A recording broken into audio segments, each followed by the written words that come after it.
Hello students, बेटा अब जो आप टॉपिक सीखने जा रहे हो ये टॉपिक आपको और क्लियर कर देगा कि डोमेस्टिक इनकम क्या होती है। तो आप देखिए एक बार बेटा, डोमेस्टिक इनकम एक टर्म आपने सीखी है।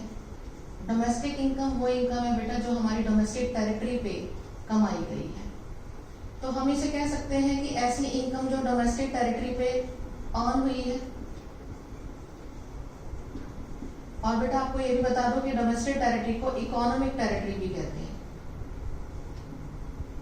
ठीक है, कभी कभी 1 मार्क में आ जाता है कि इकोनॉमिक टेरिटरी क्या होती है। आपने कंफ्यूज नहीं होना, डोमेस्टिक टेरिटरी और इकोनॉमिक टेरिटरी बेटा एक ही चीज है। ठीक है, तो डोमेस्टिक इनकम के बारे में जान रहे हैं। डोमेस्टिक टेरिटरी पे जो इनकम अर्न हुई है वो डोमेस्टिक इनकम है। तो इस कॉन्सेप्ट को और सीखने के लिए आप देखिए कि क्या है कि आप सबसे पहले इंडिया की बात करें। मैं एक रफ सा मैप बना देती हूँ आपके सामने। तो ये मान लीजिए हमारे सामने मैंने इंडिया का मैप बनाया है, थोड़ा अच्छे से नहीं बनाना आता मुझे। तो हमारे इस इंडिया की लैंड में बेटा जितना भी अर्न किया जाएगा इनकम वो हमारा डोमेस्टिक टेरिटरी की इनकम, डोमेस्टिक टेरिटरी की इनकम माना जाएगा। इसी के साथ साथ बेटा जो इंडिया का जो वाटर है, यहाँ से आपको बता दूं ये वाटर है इंडिया का, ये एरिया, ये जो पानी वाला एरिया ये है बेटा 12 नॉटिकल माइल्स। ठीक है, 12 नॉटिकल माइल्स है ये। इतना एरिया ऐसा है जिसके अंदर हमारे जो शिप्स हैं वो फ्रीली घूम सकते हैं। ठीक है, फ्रीली हमारे शिप्स घूम सकते हैं, हमारे मछुआरे यहाँ से मछलियां पकड़ सकते हैं। तो ये एरिया ऐसा है जहाँ पर हम अपना पैसा कमा सकते हैं। तो हर एक कंट्री का बेटा वाटर बटा हुआ है। जैसे लैंड सबको बटकर आई है वैसे ही वाटर भी सबको बटा हुआ है। ऐसे ही बात करते हैं एयर की बेटा, इनकी हवा भी आपस में बटी हुई है। जितने एरिया में हमारे एरोप्लेन्स फ्रीली जा सकते हैं वो हमारी डोमेस्टिक टेरिटरी होगी। फॉर एग्जाम्पल बेटा आपको पहले बता दूं कि हमारे डोमेस्टिक टेरिटरी के पार्ट्स क्या क्या हैं। डोमेस्टिक टेरिटरी में आपके 3 पार्ट्स कवर हो जाते हैं। वो 3 क्या हो जाएंगे? इंडिया की लैंड, इंडिया का वाटर और इंडिया की बेटा एयर। ठीक है, ये तीनों। लैंड के बारे में बता दिया, जितना इस एरिया में इनकम अर्न होगी वो डोमेस्टिक इनकम हो जाएगी, एक्सेप्ट अम्बेसीज। बेटा अम्बेसी पे जो इनकम अर्न होगी वो इंडियन इनकम नहीं है, वो डोमेस्टिक टेरिटरी मानी ही नहीं जाती। क्योंकि मैंने आपको बताया था किसी भी कंट्री की एम्बेसी होती है वो वहां की जमीन बन जाती है, वो इंडिया की जमीन नहीं है। इंडिया का वाटर मैंने आपको बता दिया 12 नॉटिकल माइल्स तक हम लोग अपनी शिप्स को फ्रीली ले जा सकते हैं, मछुआरे वहां पर मछलियां पकड़ सकते हैं और हमारे ऑयल रिग्स वहां पर बन सकते हैं। और इसके बाद जो एरिया होता है बेटा पानी का वो इंटरनेशनल वाटर होता है।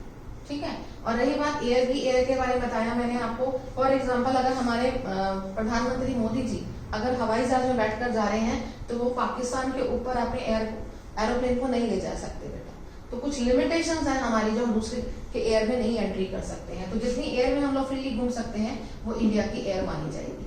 तो इस तरह से डोमेस्टिक टेरिटरी क्या हुई? इंडिया की डोमेस्टिक टेरिटरी बेटा 3 पार्ट्स में डिवाइडेड है। इन तीनों जगह पे इंडिया में जो भी इनकम कमाई जाएगी उसे हम लोग डोमेस्टिक इनकम बोलेंगे बेटा।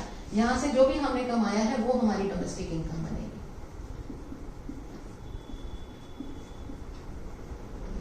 ठीक है, और मैंने आपको एक बात और भी बताई थी बेटा कि ये जो हमारी बीच में एम्बेसीज बनी हुई है ना, ये हमारी डोमेस्टिक टेरिटरी नहीं है।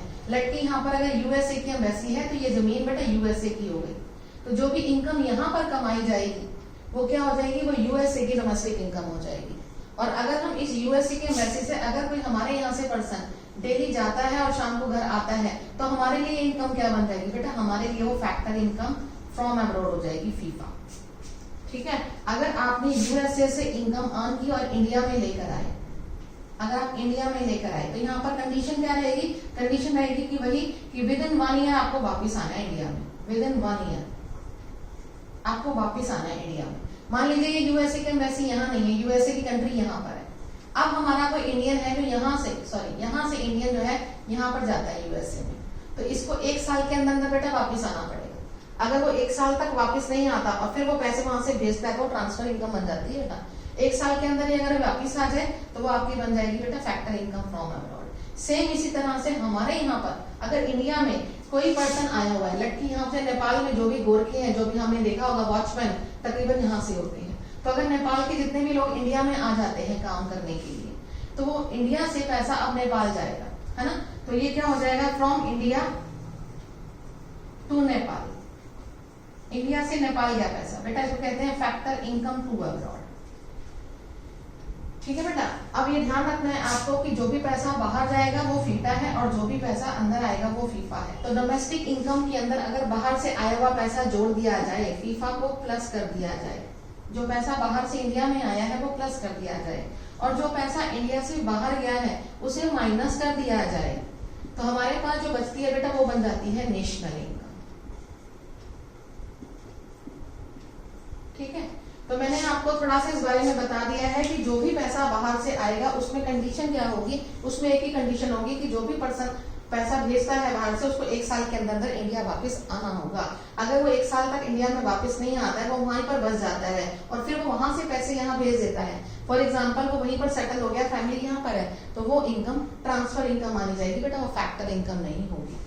ठीक है, तो आपने ये कॉन्सेप्ट बेटा सीख लिया है डोमेस्टिक इनकम से नेशनल इनकम में जाने का। तो मैं फिर से बता रही हूँ, डोमेस्टिक इनकम से नेशनल इनकम में आने के लिए NFIA को बेटा प्लस किया जाता है। ठीक है, डोमेस्टिक इनकम से नेशनल इनकम में जाने के लिए NFIA को प्लस किया जाता है। अभी देखिए, अब आपसे क्वेश्चन पूछा जा सकता है बेटा कि डोमेस्टिक इनकम, और यहाँ मैं लिख देती हूँ नेशनल इनकम। आपको ये तो पता चल गया है कि इन दोनों का जो गैप है बेटा फैक्टर इनकम फ्रॉम अब्रॉड है ना, net factor income from abroad है। अगर आप इसमें NFIA प्लस कर देते हो तो आपके पास नेशनल इनकम आ जाती है। बेटा बात यहाँ पर ये होती है कि क्या हमेशा नेशनल इनकम बड़ी होगी, क्या हमेशा नेशनल इनकम डोमेस्टिक इनकम से बड़ी होगी?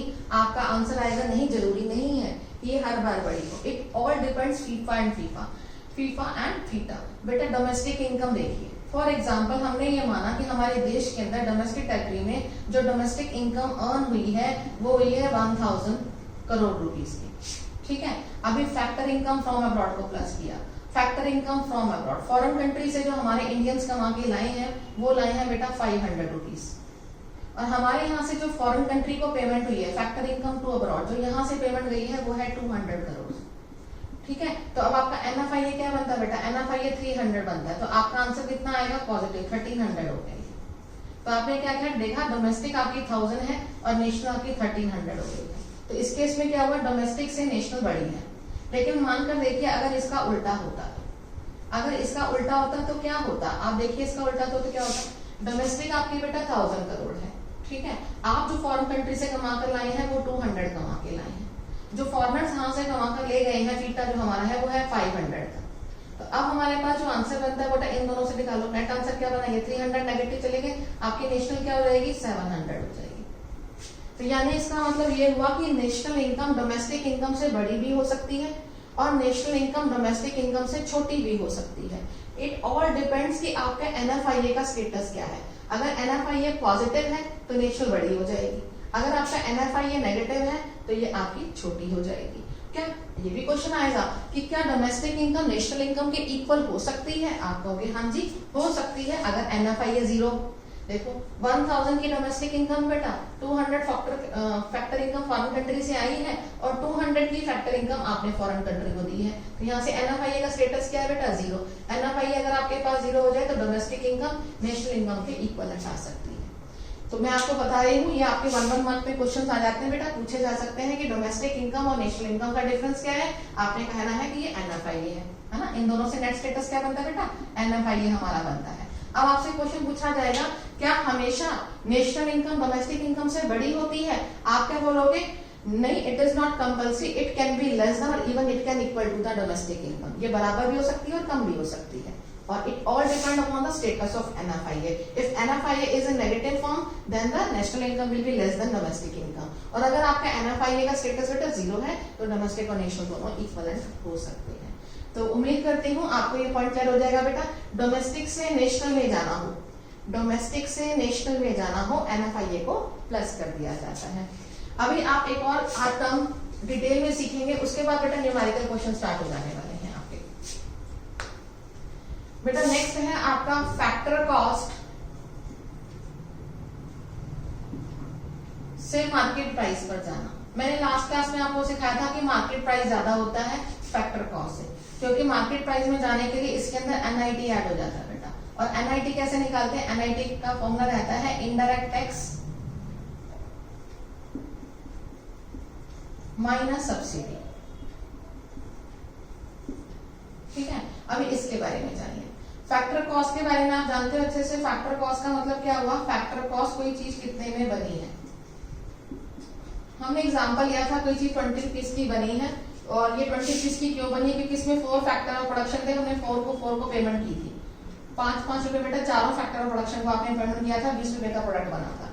आप इसको मार्केट में बेचना चाहते हो तो इसके अंदर बेटा ऐड हो जाएगा इनडायरेक्ट टैक्सेस। और हमारे इंडिया में इनडायरेक्ट टैक्सेस का नाम क्या है बेटा? हमारे इनडायरेक्ट टैक्स का नाम है जीएसटी। तो गवर्नमेंट क्या करती है कि अपना टैक्स लेने के लिए किसी प्रोडक्ट के ऊपर इसका बर्डन डाल देती है। तो अब अगर टैक्स हमारे यहाँ 5 रुपए का लग जाए तो मार्केट में कितने का प्रोडक्ट बिकेगा बेटा? ये 25 रुपए का बिकेगा। अब इसका जो मार्केट प्राइस बन जाएगा, मान लो इनको कोई सब्सिडी ही नहीं मिली, ये एक ऐसी ऑर्गेनाइजेशन है जिसको सब्सिडी मिली ही नहीं, तो सब्सिडी के नाम पे सब्सिडी माइनस होती है। सब्सिडी यानी कि डिस्काउंट, फाइनेंशियल हेल्प, ठीक है, फिर बन जाता है मार्केट प्राइस। अगर इन्हें सब्सिडी बिल्कुल भी नहीं मिली है तो इनका जो मार्केट प्राइस बनेगा बेटा 25 का बनेगा। और एनआईटी का स्टेटस क्या है? एनआईटी आपके पास 5 है, ठीक है। सेम इसी तरह से अगर मान लीजिए फैक्ट्री कॉस्ट आपकी 20 रुपीज की आई हो, आपका प्रोडक्ट ऐसा है जो सोशल वेलफेयर के लिए है, गवर्नमेंट आपके प्रोडक्ट को प्रमोट करना चाहती है, गवर्नमेंट चाहती है कि ज्यादा से ज्यादा प्रोडक्ट लोग अपनाएं। जैसे कि अभी कोरोना पीरियड हमारा चल रहा है, इसमें गवर्नमेंट ने आपको पता है कि मना किया हुआ है फॉरेन कंट्री से सामान नहीं लेना, तो क्या करेंगे लोग? अपने प्रोडक्ट को प्रमोट करने के लिए सब्सिडीज प्रोवाइड करेंगे कंपनीज को। तो टैक्स नहीं लगाया आप पर, जबकि आपको सब्सिडी दे दी है बेटा 2 रुपीज की, ठीक है। तो अगर आपको सब्सिडी दे दी जाए तो आप मार्केट में आपका मार्केट प्राइस कितना बन जाएगा बेटा? ये बन जाएगा 18 रुपीज का। और आपका एनआईटी का स्टेटस क्या है? एनआईटी -2 में, -2 में, ठीक है। सेम इसी तरह से अगर हम कहें कि जितना सब्सिडी मिला उतना ही टैक्स लगा, अगर 5 रुपीज का टैक्स लगा और 5 की बेटा सब्सिडी है, टैक्स को प्लस कर दिया जाता है, सब्सिडी को माइनस कर दिया जाता है, तो मार्केट प्राइस फैक्टर कॉस्ट के इक्वल आ जाएगी, हो जाएगी 20 रुपीज की, ठीक है बेटा। तो ये आपका स्टेटस एनआईटी का रहेगा। और एनआईटी के बारे में जान चुके हो, एनआईटी जो होता है इनडायरेक्ट टैक्स और माइनस सब्सिडी होता है। सब्सिडी के बारे में एक और अच्छा एग्जांपल देना चाहूंगी बेटा। हमारे इस समय आज कोरोना पीरियड में हमारे कितने सारे माइग्रेंट लेबर ऐसे हैं जो ट्रेन से ट्रेवल कर रहे हैं, और वो जो ट्रैवल कर रहे हैं तो अगर मान लीजिए कि हमारे यहाँ लेबर को दिल्ली से बिहार तक जाना है, और फॉर एग्जाम्पल मान लीजिए ये जो टिकट थी दिल्ली से बिहार तक जाने की, ये 100 रुपीज की आती थी। अगर आपने न्यूज को ध्यान से सुना हो तो उसमें बताया जा रहा था कि गवर्नमेंट ने 85% सब्सिडी दी है। 85% सब्सिडी का मतलब क्या हुआ? यानी कि गवर्नमेंट ने कहा 85 हम अपनी जेब से दे देंगे, सिर्फ ये जो लेबर क्लास है इनसे 15 रुपीज चार्ज किए जाए। इनसे बेटा इनको ये 15 रुपए की पड़ी थी टिकट, 100 रुपए वाली टिकट, तो इसकी कॉस्ट क्या है? फैक्टर कॉस्ट इसकी 100 रुपए है, जबकि 85 की सब्सिडी दे गई है। टैक्स तो है नहीं इसके अंदर, सब्सिडी दे दी गई, तो 85 को माइनस कर दो, तो अब मार्केट प्राइस क्या हुआ इस टिकट का बेटा? 15 रुपए का हो गया। अब ये टिकट इन लोगों को 15 रुपए की पड़ी थी और ये लोग 15 रुपए से अपने डिस्टेंस पे गए हैं जहां भी इनको जाना था, ठीक है बेटा। इस तरह से आपने सीखा है डोमेस्टिक इनकम। बस इस क्लास को वाइंड अप करते हैं और जाते जाते आपको बस एक चीज और सिखा देनी है ताकि आपको फॉर्मूले अच्छे से आ जाए बेटा। हमारी नेशनल इनकम में अब टाइम आ गया है फॉर्मूलाज को अच्छे से सीखने का, ठीक है। तो याद रखिएगा, ग्रॉस से नेट पर जाना हो, ग्रॉस से नेट पर जाना हो, नीचे जाना है छोटे पर, तो आप क्या करोगे बेटा? डेप्रिसिएशन को माइनस कर दोगे, और अगर वही नेट से ग्रॉस पर जाना हो आप डेप्रिसिएशन को प्लस कर दोगे। फिर आप क्या करोगे बेटा? आपकी डोमेस्टिक इनकम छोटी है, सॉरी यहां लिख देते हैं नेशनल इनकम, ये बड़ी होती है, और ये है बेटा डोमेस्टिक इनकम। डोमेस्टिक से नेशनल पर जाना हो आप प्लस कर दोगे NFIA, और आपको नेशनल से डोमेस्टिक पर आना हो माइनस कर दोगे NFIA, ठीक है। सेम इसी तरह से आपका रह जाएगा एक मार्केट प्राइस, ये बड़ा होता है, जनरली बड़ा होता है बेटा, और एक होता है आपका फैक्टर कॉस्ट। जब आपको फैक्टर कॉस्ट से मार्केट प्राइस पे जाना है आप प्लस कर दोगे NIT, और जब आपको मार्केट प्राइस से फैक्टर कॉस्ट पर आना हो आप माइनस कर दोगे NIT। बेटा इसी पर आपके आगे के क्वेश्चन बेस्ड हैं, वो आपको सिखाए जाएंगे आप, ठीक है। हैव ए नाइस डे बेटा।